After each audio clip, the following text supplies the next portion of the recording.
Hi, so let's talk about what you're going to do involving family size over many generations, over 100 years. So what's going to happen is you're going to consider a hypothetical situation where we keep track of females and assume all children are female and assume that each generation has the same number of children so that we can simplify our calculations and compare what makes a family large over many generations, or rather, which has a greater effect. If we change the generation time, say having kids every 15 years or every 20 years or every 25 or every 30 years, does that have a bigger impact on making whether a family is large or not? Or does the number of children per generation, say every time people have kids, having 2 kids versus 3, does that have a greater impact? So the first thing that needs to be done is to decide which one you say has the greater impact. The number of children per generation, as in when people have kids, having 3 versus 2, or would it be a greater impact to have kids more frequently? Generation time 15 years means when you're 15, you have kids, and then when your kids are 15, they have kids. When their kids are 15, they have kids. And compare that versus generation time 30 years, which means you don't have kids till you're 30. And then your kids don't have kids till they're 30, and so on and so forth. That's what would be considered here. So choose now. Number of children per generation or time between generations. And you're going to put that there. And by the way, when you do choose, the way you actually write it, it's going to look like one of these, because either you're going to say, we assume the time between generations has a greater impact size on human populations than the number of children per generation, or you're going to say the number of children per generation has a greater impact size on human populations than time between generations.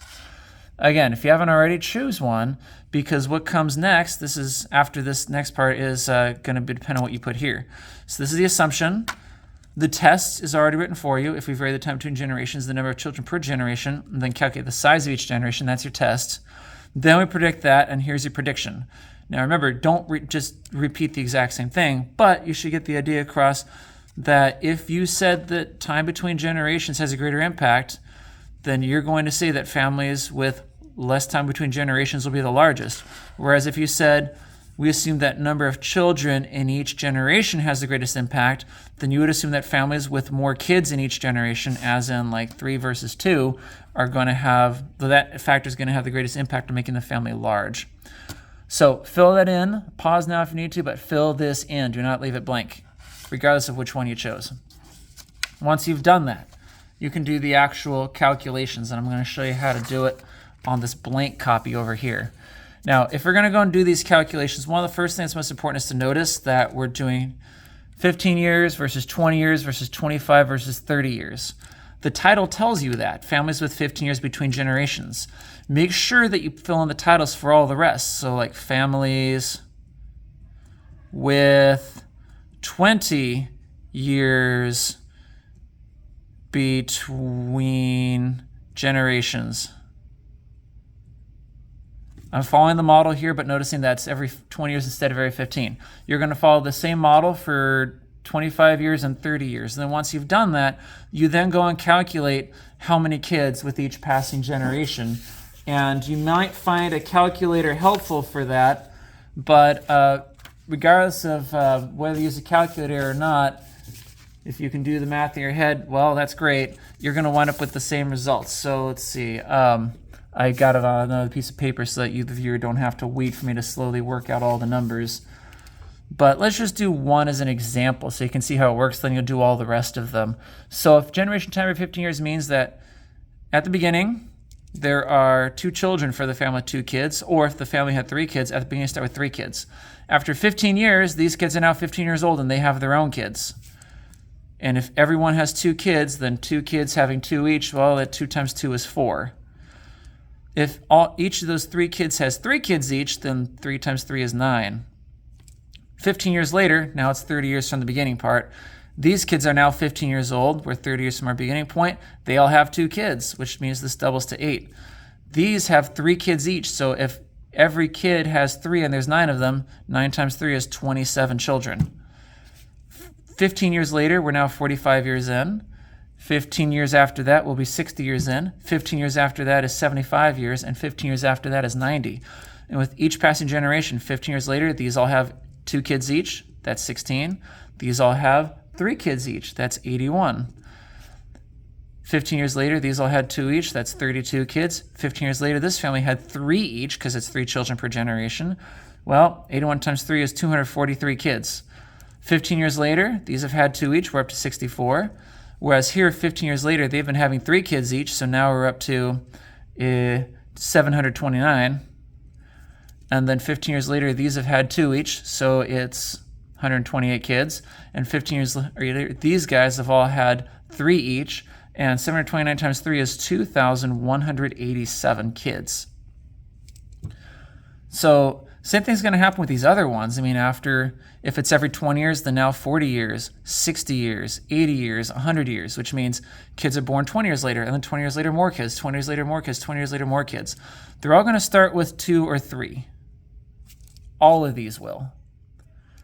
But the difference is that if there's fewer generations, you're just going to not get to as high a number because, let's see, if this doubles to 4, or this triples, it triples to 9, etc. You'll go it all the way to the end. And then the same thing for these. You'll make sure to do the titles, fill in all the numbers, calculate how many kids at the end for all of it, and then that will get you the generation size at the end. And then once you've done that, you'll be good to go onward. And by the way, here's a quick little partially done. See, I haven't filled this in yet, but you notice like filling in all the years, every 25 years, every 30 years, they all start with the same number of generations. Okay, cool. Now, pause this video if you haven't already finished this so you can finish it before going on to the next part, because the next part is all the stuff back here. You got a graph. So I'm going to start by saying that if you're going to graph, you need a title, you need a label h-axis, both the x-axis and the y, you need scale, you need numbers, whatever. So I'm going to show you the finished version, so not finished, but the partially finished version, so you can see kind of what is you're supposed to have and what it is that it's supposed to look like. So here's a graph that's partially completed.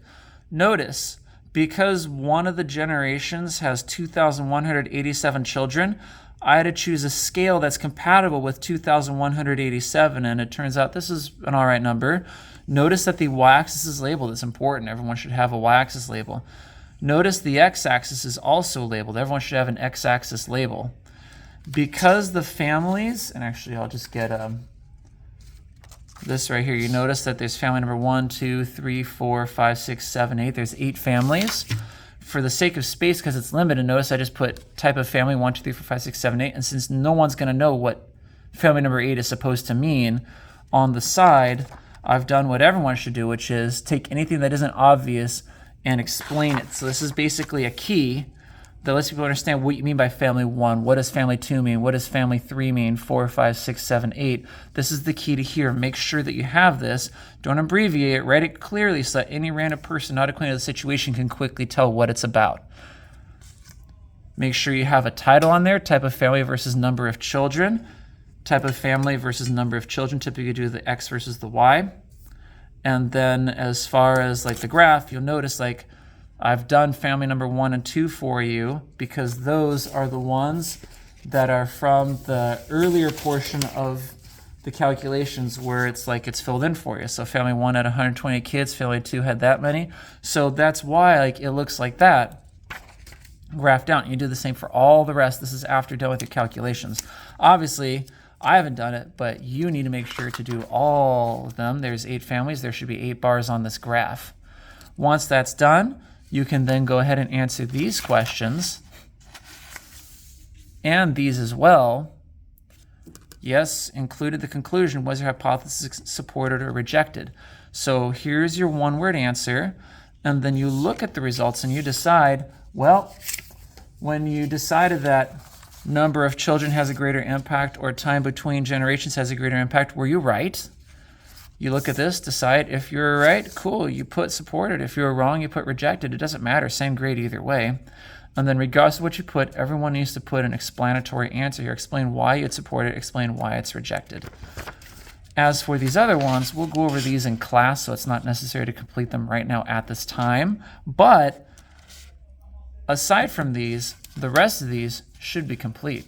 So, all right, that's how you do it. Make sure to get it complete.